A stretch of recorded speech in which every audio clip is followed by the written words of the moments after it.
বগুড়ায় ডায়াবেটিক্স হাসপাতালে ভুল চিকিৎসায় রোগী মৃত্যুর অভিযোগে সংবাদ সংগ্রহ করতে গেলে লাঞ্ছিত করা হয় সাংবাদিকদের। বগুড়া জেলার নন্দীগ্রাম উপজেলার সিদ্দিকুর রহমানের স্ত্রী মেরিনা বেগম গত 13ই ডিসেম্বর ডায়াবেটিস ও জ্বর নিয়ে বগুড়ার ডায়াবেটিক্স হাসপাতালে ভর্তি হন। পরের দিন অবস্থার অবনতি হলে বগুড়ার শহীদ জিয়াউর রহমান মেডিকেল কলেজ হাসপাতালে নিয়ে যাওয়ার কথা বলেন কর্তৃপক্ষ।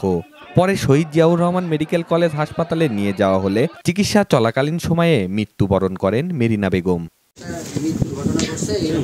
আমি বললাম যে ঘটনা কি মূলত আগে সেটা বলবো। তখন বললো যে ডায়াবেটিসে ভর্তি করেছিল, ভর্তি করানোর পর হচ্ছে রক্তের গ্রুপ পরীক্ষা করে এই রক্তটা দিয়েছে। তার রোগীর পরিবার বলছে যে রক্তের গ্রুপ এটা না, আমাদের এটা পরীক্ষা করা আছে।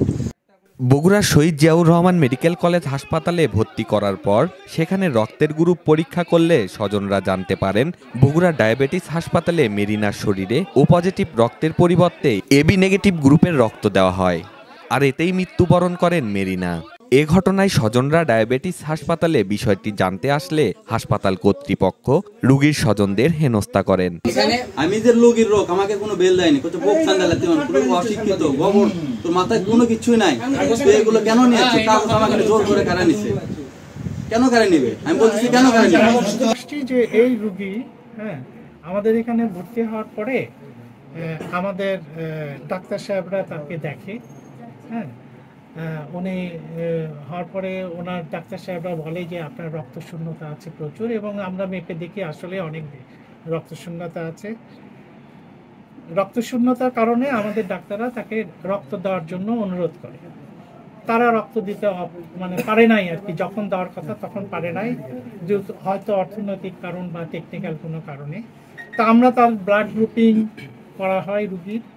তারপরে ওনারা ডোনারের ব্লাড নিয়ে আসেন, ডোনারের ব্লাড গ্রুপিং এবং যে রিসিপিয়েন্ট রুগীর ব্লাড গ্রুপিং করা হয়, করে আবার ক্রস ম্যাচিং করা হয়। এটা আমাদের একজন এক্সপার্ট করে, যিনি এই বিষয়টা প্যাথোলজির ওপরই এক্সপার্ট, উনিই করেছেন, নিজ হাতে করেছেন, এবং উনি এটাকে এনশিওর করার পরে আমরা ব্লাড ট্রান্সফিউশন করি।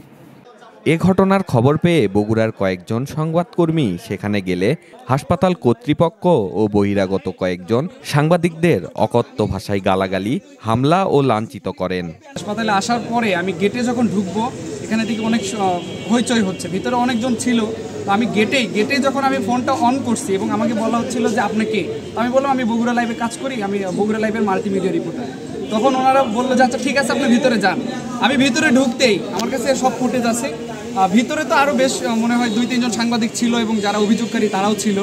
আমি ভিতরে যাইনি, তখনই আমাকে গেটে আমার কলার ধরে এবং আমাকে এমনভাবে চারিদিক থেকে সবাই আসছে এবং এক প্রকার হেনস্থার শিকার আমি এখানে।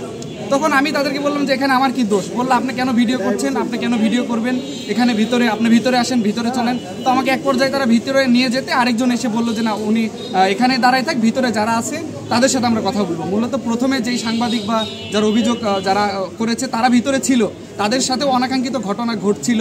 আমি তো লাস্টে আসার পরে আমি এটি দেখার জন্য এবং ভিডিওটা আমি নেওয়ার জন্য যখন ভিতরে যাই, সেই সময় আমাকে গেটে ধরে এভাবে হেনস্থার শিকার করা হয়েছে, যেটি খুবই আমার কাছে খারাপ লেগেছে। এবং এরকম এখানে যারা ডাক্তার ছিল, আমি দেখেছি কি ভিতরে যখন আমি ভিতরে গেলাম তখন দেখি যে 2 থেকে 3 জন সাংবাদিক, তার বেশি কেউ নেই, এবং অভিযোগকারী তারা ছিল। এবং আমি আরেকটা বিষয় এখানে দেখেছি, হাসপাতালে যারা ডাক্তার যারা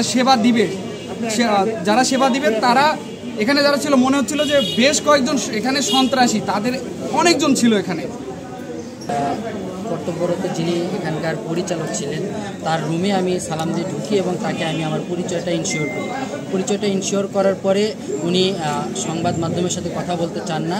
উনি একজন ফোন টিপে কাকে যেন ফোন দিল, তারপরে তার রুমে 40 থেকে 50 জন লোকজন আসলো। আসার পরে আমাকে মারধর করলো এবং আমার আইডি কার্ড, আমার পকেটে থাকা মোবাইল এবং আমার কাছে থাকা 32,000 টাকা ছিনিয়ে নেয়। মোবাইলটা আমাকে ফেরত দিয়েছে, কিন্তু আমার কাছে যে টাকাটা ছিল এই টাকাটা আমি এখনও ফিরে পাইনি, এবং আমার ব্যবহৃত যে অফিসিয়াল আইডি কার্ড এটিও আমি এখনও ফিরে পাইনি। আমি আইনের কাছে এর তদন্ত করে সঠিক বিচারটা আমি চাই। এ বিষয়ে সংবাদকর্মী ফয়সাল হোসেন সনি ও মিথুন ইসলাম বাদী হয়ে একটি অভিযোগপত্র দায়ের করেন।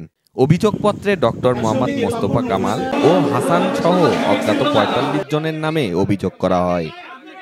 রাশেদ নীরব, নিত্য নিউজ, বগুড়া।